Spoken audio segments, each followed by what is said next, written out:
go, Emily. Okay. Not yet had Nessus reached the other side when we were on our way into the forest that was not marked by any path at all.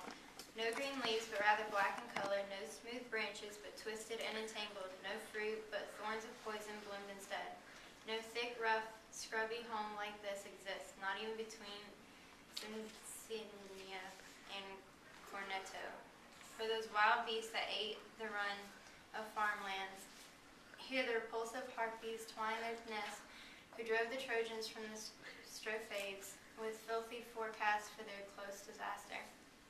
Wide-winged they are, with human necks and faces. Their feet are clawed, their bellies fat and feathered. Perched in the trees, they shriek their strange laments.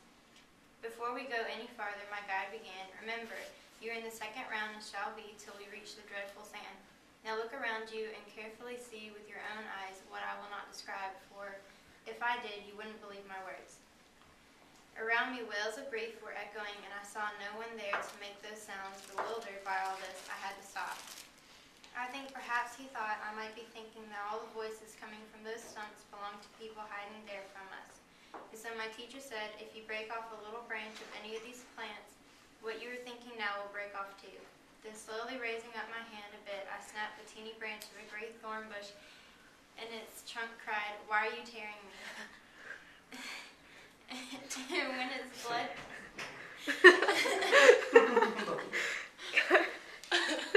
So funny. and when his blood turned dark around the wound, it started saying more. "Why did you rip me? Have you no sense of pity whatsoever? Men were we once, now we are changed to shrub. But even if we had been souls of serpents, your hand should have shown more pity than it did. Like a green log burning at one end only, sputtering at the other, oozing sap and hissing with the air it forces out. So from that splendid trunk a mixture poured of words and blood. I let the branch I held fall from my hand and stood there stiff with fear.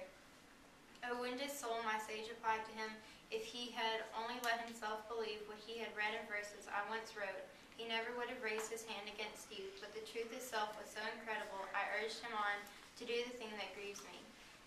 But tell him who you were, he can make amends, and will, by making bloom again your fame in the world above, where his return is sure. And the trunk so appealing are your lovely words, I must reply, but not displeased if I am lured into a little conversation. I am the one who held both of the keys that fitted Frederick's heart. I turned them both, locking and unlocking with such finesse that I let few into his confidence.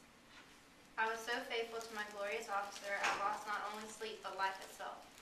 That courtesan who constantly surveys Caesar's household with her adulterous eyes, mankind's undoing, the special voice of courts, inflamed the hearts of everyone against me, and these, inflame in turn Augustus, and my happy horrors turned to sad laments.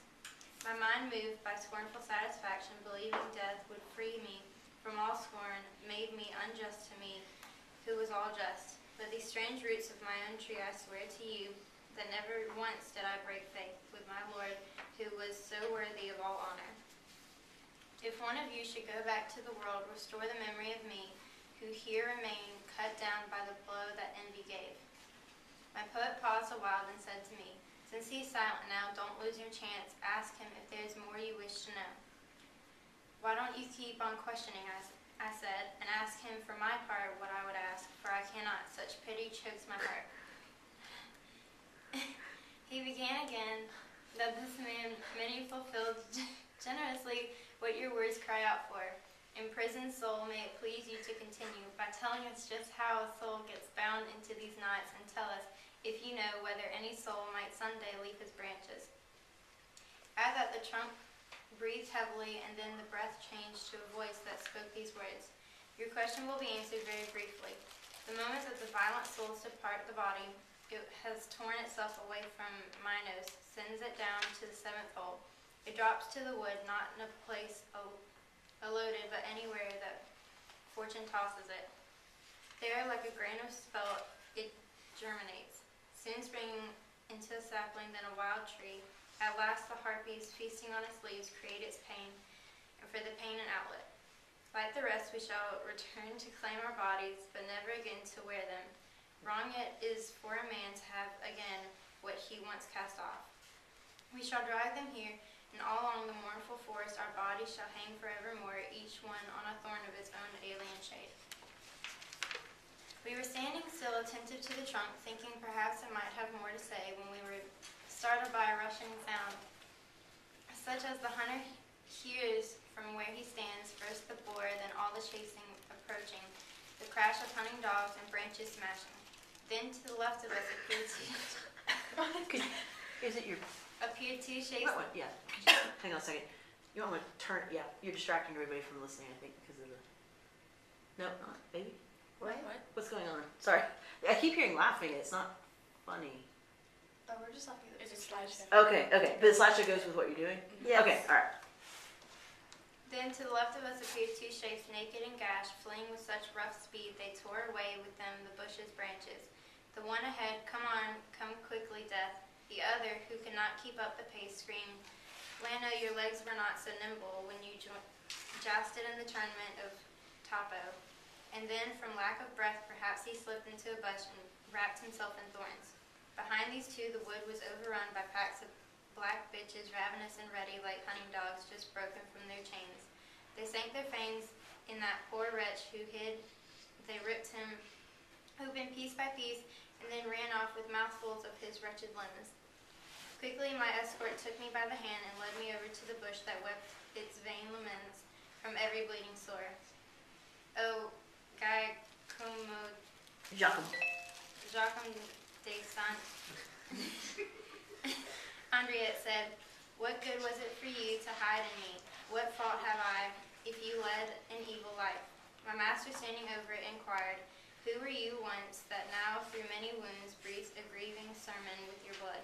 He answered us, "O souls who have just come in time to see this unjust molestation that has separated me from all my leaves, gather them around the foot of this sand bush. I was from the city that took the Baptist in exchange for her first patron, who, for this, serves by his art she will have endless sorrow, and were it not that on the Arno's bridge some vestige of his image still remains, those citizens who built a new city on the ashes that Attila left behind would have accomplished such a task in vain. I turned my home into my hanging place."